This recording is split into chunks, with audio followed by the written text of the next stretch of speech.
ছাত্রছাত্রীদের কথা ভাবা হয়নি। আজকে যখন আমরা গোটা রাজ্যের গরিব অংশের ছাত্রছাত্রীদের কথা ওনাদেরকে আধিকারিকদের শোনাতে এসে যদি আপনাদের মনে হয় যে এখানে ল ভঙ্গ হচ্ছে, তাহলে সেটা কিভাবে হবে? আমরা এটাকে আমাদের কাছে মনে হচ্ছে আমরা সাধারণ মানুষের কথা বলতে এসেছি, সাধারণ মানুষের জন্য আওয়াজ নিয়ে ছাত্রদের জন্য কথা বলতে এসেছি। উনি আমাদের সাথে কথা বলুক, কথা বলার পর আমরা ছেড়ে দেবো। একদিকে বলছেন জিএসটির ফলে বিভিন্ন জিনিসপত্রের দাম কমবে, আবার আমাদের রাজ্যের পর্ষদের সভাপতি বলছেন যে দ্রব্যমূল্য বৃদ্ধি হয়েছে, তার জন্য ছাত্রদের থেকে ফি আদায় বাড়াতে হবে। এখন কিছুতেই পারি না খরচ। আরে 10 টাকা 12 টাকা একটা খাতা দিলে এতে করে এবারে ওদের ভীষণ অসুবিধা হয়। দ্রব্যমূল্য বৃদ্ধির ফলে সারা ভারতবর্ষের মধ্যে প্রত্যেকটা বোর্ডের প্রত্যেকটা জায়গায় সবকিছুর দাম বেড়ে গেছে। আমরা বাধ্য হয়ে এই যুগের সাথে তাল মেলাতে গিয়ে ফি স্ট্রাকচারটা না বাড়িয়ে কোনো উপায় ছিল। রাজ্য জুড়ে অবিলম্বে ফি স্ট্রাকচার প্রত্যাহার করতে হবে। অবিলম্বে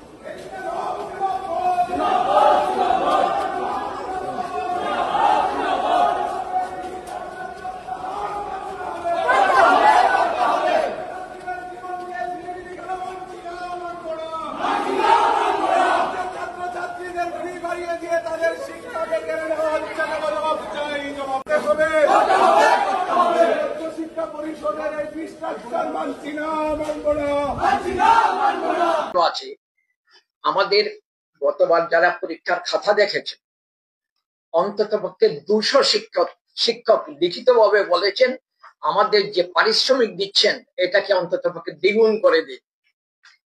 আমরা এখন কিছুতেই পারি না খরচ। আরে 10 টাকা 12 টাকা একটা খাতা দিলে এতে করে এবারে ওদের ভীষণ অসুবিধা হয়। দ্রব্যমূল্য বৃদ্ধির ফলে সারা ভারতবর্ষের মধ্যে প্রত্যেকটা বোর্ডের প্রত্যেকটা জায়গায় সবকিছুর দাম বেড়ে গেছে। আমরা বাধ্য হয়ে এই যুগের সাথে তাল মেলাতে গিয়ে ফি স্ট্রাকচারটা না বাড়িয়ে কোনো উপায় ছিল। প্রথমে আমি বললাম না, আমাদের বোর্ডের সেক্রেটারি মশাই দিল্লিতে গেছেন। ওই দিল্লিতে জানতে চাইলেন আপনাদের মাধ্যমিকের ফি কত, 12 এর ফি কত। উনি বললেন মাধ্যমিকে 100 কোটি টাকা, তারপরে 12 এর 150 টাকা। তখন দিল্লি থেকে ওরা বললেন আপনি আবার দেখুন, এই ফি দিয়ে কখনো পরীক্ষা চলতে পারে না। সেখানে আপনারা দেখুন তো অন্য স্টেট গুলো। আপনার কি মনে হয় এই ফিসটা বাড়ানোর ক্ষেত্রে ছাত্রছাত্রীদের কোনো অসুবিধার মুখে পড়তে হবে না? সবাই কি ফিসটা দিতে পারবে? না, সেটা আমি মনে করি না। কারো কোনো অসুবিধা হবে না মনে করি না। আমি মনে করি বেশি কম অসুবিধে সবারই হতে পারে। অনেকের হতো যে আর্থিক দিক থেকে সঙ্গতি সম্পন্ন কোনো ব্যাপার না, দিয়ে দেবেন। অনেকে 8-10 জন টিচারও রাখেন, দিয়ে দেবেন। কিন্তু অনেক গরিব লোক আছেন যাদের পক্ষে সত্যি কষ্ট হবে। কিন্তু আজকে বিশ্বাস করুন, এই দ্রব্যমূল্য বৃদ্ধির জগতে আমাদের এছাড়া কোনো উপায় ছিল না। আজকে যখন নাকি 100 কোটি টাকা মাধ্যমিকের ফি আমাদের ত্রিপুরা বোর্ডে নিত, ওই সিবিএসই যে হয়েছে স্কুলগুলো তারা কত নেই জানেন? 1500 টাকা। আমরা 12 ফি নিই 150 টাকা, আর সিবিএসই কিনে 2100 টাকা।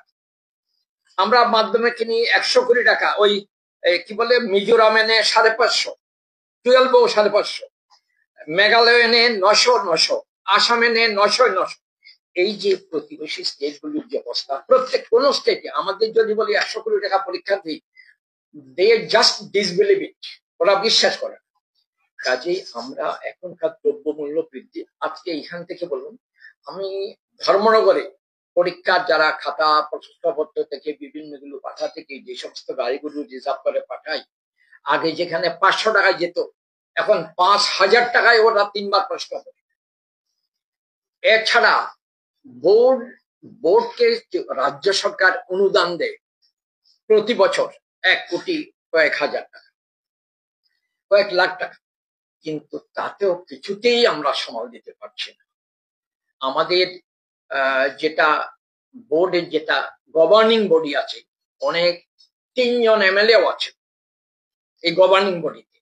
এখানে অ্যাডভোকেট আছে, বিভিন্ন জন সমাজের ব্যক্তি আছেন, অনেকগুলো হেডমাস্টার, প্রিন্সিপাল, অনেকে যুক্ত আছেন। প্রত্যেকে বসে এরা সিদ্ধান্ত নিয়েছেন এই ফি স্ট্রাকচার এখন হওয়া উচিত। কষ্ট হলেও আমাদের এছাড়া এখন আর উপায় আপনারা জানেন আমাদের দেশের প্রধানমন্ত্রী এবং শাসক দল বারংবার বলে আসছে যে জিএসটি কমার ফলে শিক্ষা